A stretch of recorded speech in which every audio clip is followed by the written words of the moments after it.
Shalom, everybody. Welcome back to the Baal HaSulam's Matan Torah with commentary by Rebbe Avraham Morechai Gottlieb. We are in the middle of revealing a handbreadth and concealing 2, second essay of giving. We are on page 40 with the header reading 3 types of concealment in wisdom. Please give me a moment as I pull up the live stream in case we have any viewers and questions.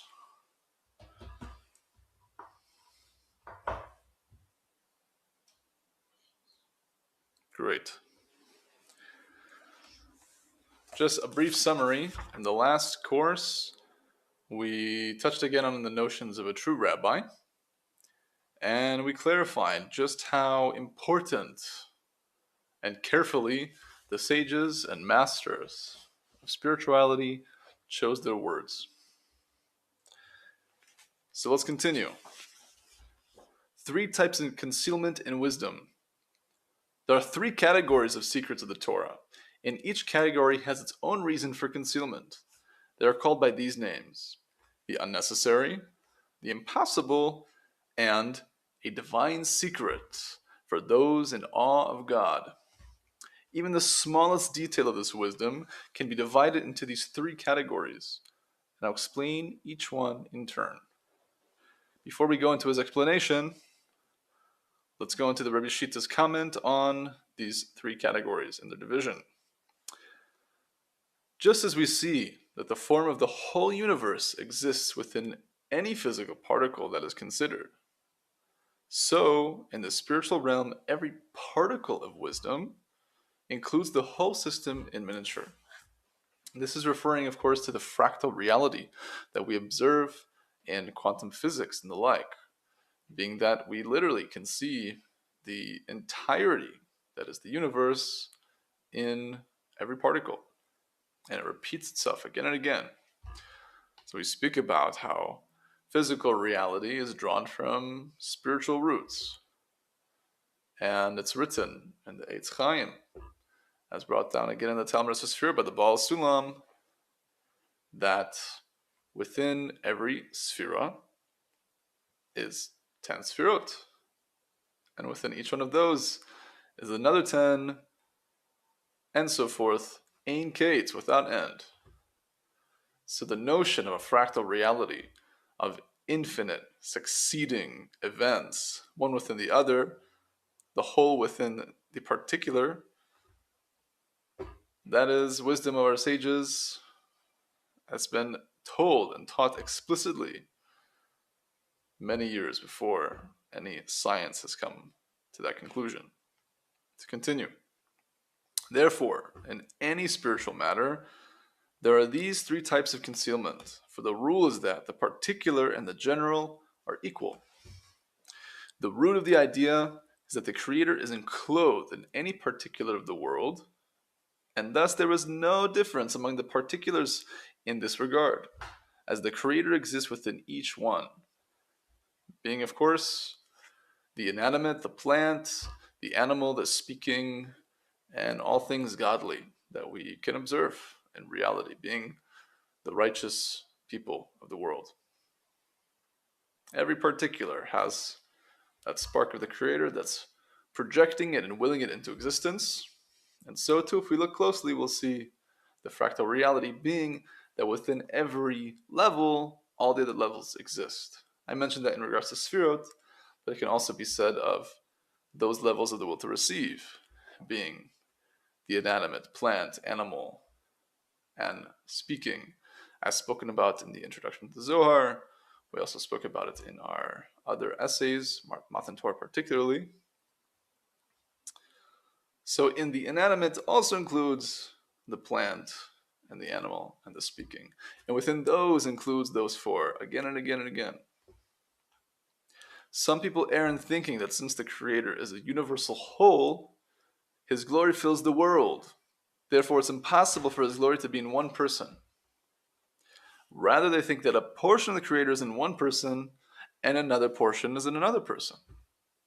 However, when the soul merits to be attached to the Creator, it sees that there is no such things as parts within the Creator, Thus, within each particular is included the entire whole. So in regards to giving respect to the other, kavod, and giving love to the other, all the more so, can be expressed through kavod.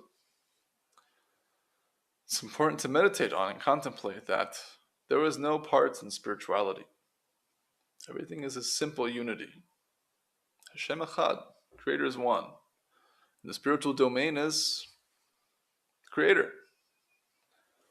So much so that it's said that all the spheros are really it's all just one.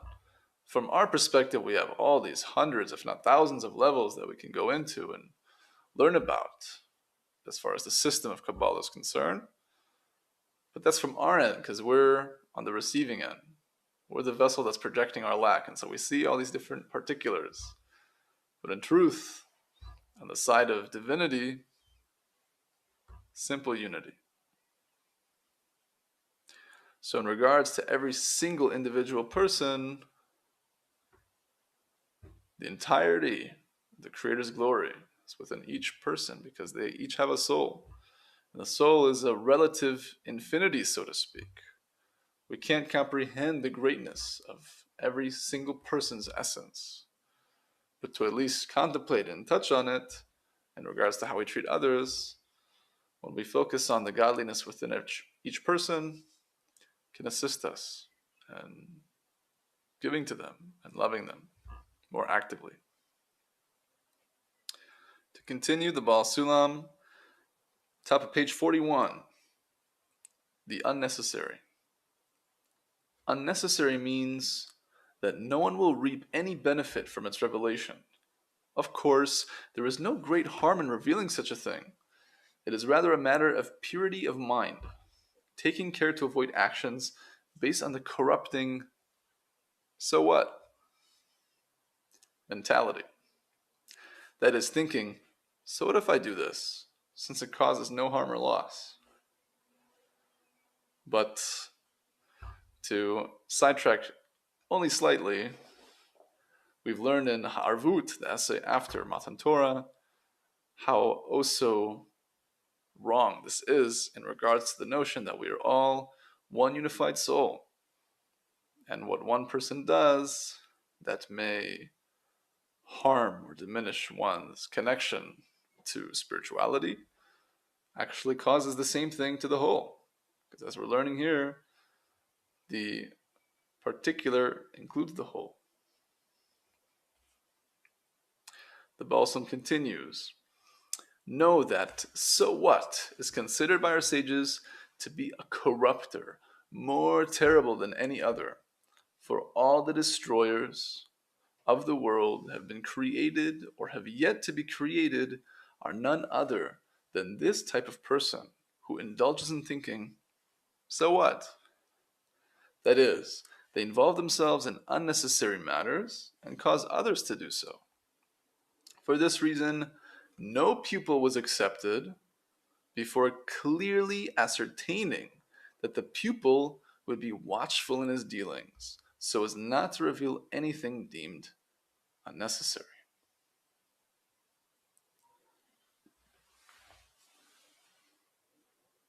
One could be mistaken and think, so what is a proper question. Such a challenge, playing devil's advocate. So what? Tell me what's really going on. But as we see here by the Baal HaSulam, the root core of such a question comes from belittling the work, belittling the connection to spirituality. And this question can expand into other areas of our lives so that we don't take things as seriously as we need to. Because in truth, we need to give it our utmost, slowly but surely. We need to give our best in our inner work. The Rebbe Shita says the significance of this category is that those with the attitude of "so what" have separated themselves from the Creator. Addressing the Creator, the liturgical poem, Song of Unification, says, quote, "In your work, you have not forgotten even one thing. You have not given preference nor left out anything. Every act of the Creator is true, balanced and measured for a completely absolute purpose, and must be executed until complete attainment of its goal. Thus, anyone whose approach is so what has a different character from the Creator. And not only this, but in addition, the existence of the Creator is thus denied. For any act or occupation that is unnecessary constitutes complete disregard of the Creator. The distinction between necessary and unnecessary is quite simple. Anything that is a command of the Creator or somehow leads to attachment to the Creator is necessary. Anything that does not lead to this is unnecessary. Therefore, some of the teachers of wisdom would examine those who came to learn Torah from them in order to determine they had nothing unnecessary about them, not in deed, nor in speech, nor in thought. And in a similar light, these are the parameters in choosing one's spiritual master, choosing one's rabbi. To not be involved in worldly matters to the extent of not focusing on the absolute purpose of creation, which is to connect to the Creator, meaning to come to similarity of form with the Creator, meaning to come to the state of giving and loving altruistically, to be able to be in true service in order to fulfill the purpose of creation, to help the correction of humanity also reach such levels so that we can be unified in consciousness and experience abundance appropriately, to finally receive all the abundance that the Creator wants to bestow upon us altruistically, to receive it in order to give. As we've spoken about the different levels of spiritual attainment.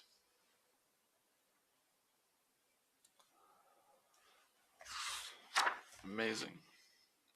Such a merit to be connected to this learning. Hashem.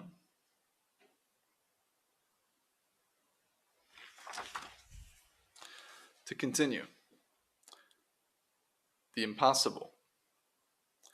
The meaning of impossible is that language is incapable of expressing anything of the character of these ideas due to their extremely ethereal and spiritual nature. Therefore, any effort to enclose them in words is likely only to deceive those who delve into them and lead them down a worthless path, which would be considered an unbearable sin. Therefore, in order to reveal something of these matters, one must have permission from heaven, which is the second aspect of the concealment of wisdom. However, this matter of permission requires further clarification. Before we get to that clarification, the Rebbe Shita says, on the comment, the meaning of impossible is that language is incapable of expressing anything of the character of these ideas due to their extremely ethereal and spiritual nature.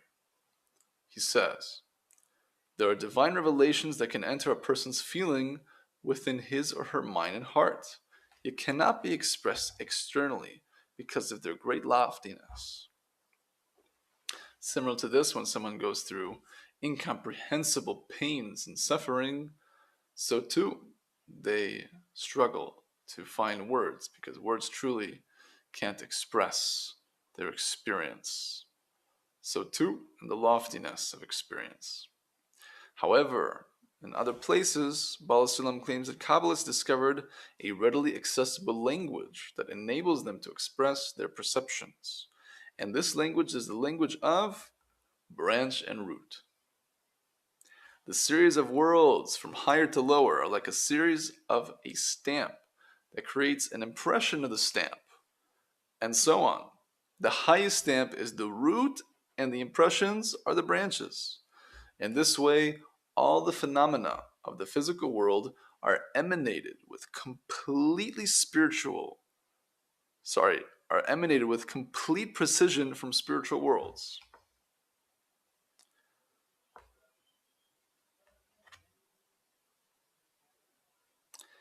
And it's important to clarify, just a basic principle in our learning that spiritual worlds are stages of consciousness, that there is no time, place, or space in spirituality and truth. Rather, these are different experiences and levels of revelation on the side of the vessel, being us, the one who is experiencing life. So when spiritual worlds are mentioned, we're speaking about different levels of being able to give, being able to love, different levels of experiencing the Creator in all facets of life and the different levels of relation that we have.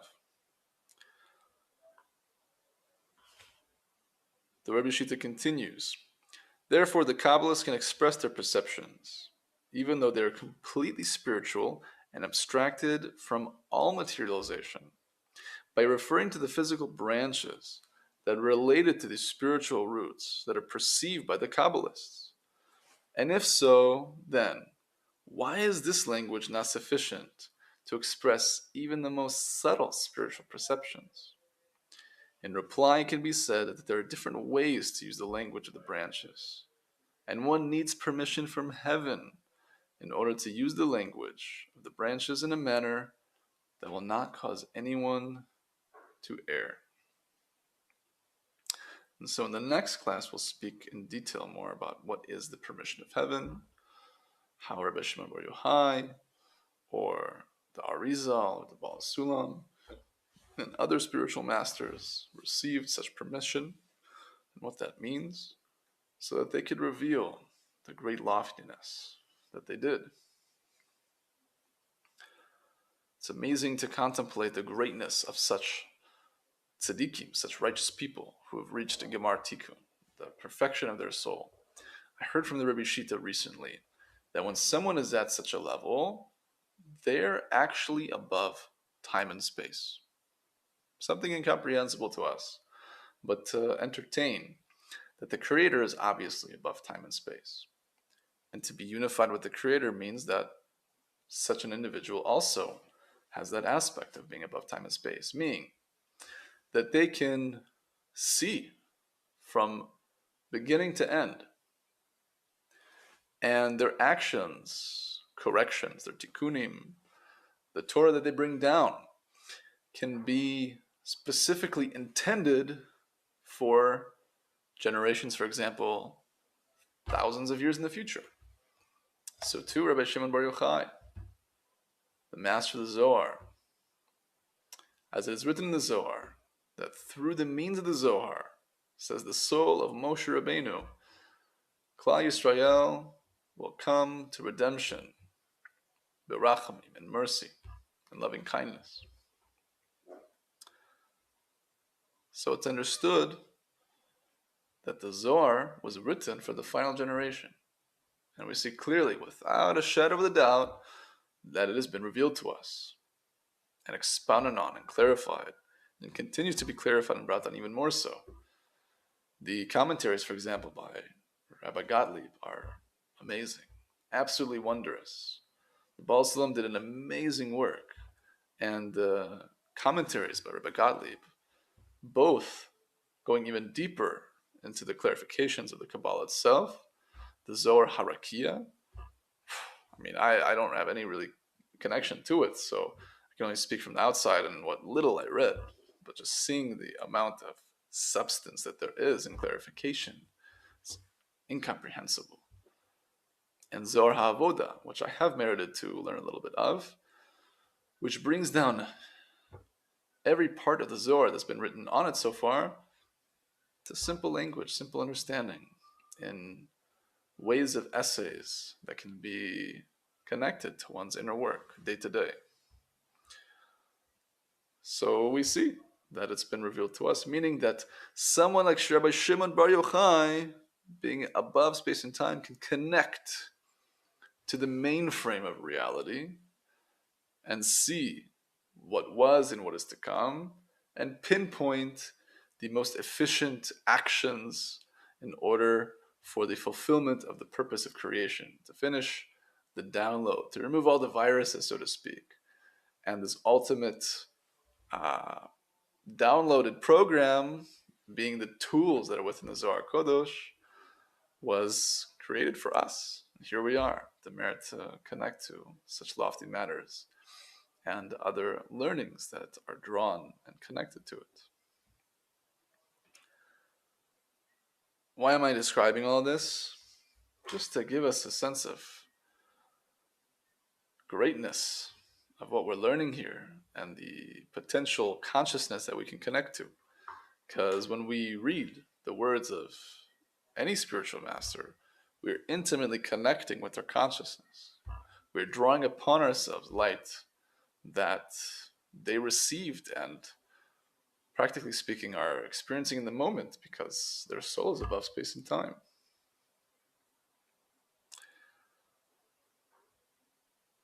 That's why we have examples of, for example, Yeshua ben Nun, the great pupil and successor of Moshe Rabbeinu, says that he stopped the sun. What a folklore story. Has secrets of the Torah in itself, but just looking at it at the surface level based on what we just described, we can understand that someone who is fully correct in themselves, who is connected to the essence in their consciousness so much so that they can tap into the mainframe of reality to actually manipulate it to the benefit of humanity. In such an extreme scenario, stopping the sun. Sounds like Superman. Havdil. Tov. Looking forward to connecting to great levels of consciousness further. Till next time. All the best. Couple minutes we have Talmud Sefirot by the Rebbe Shita, and afterwards the Zohar HaKadosh. Looking forward.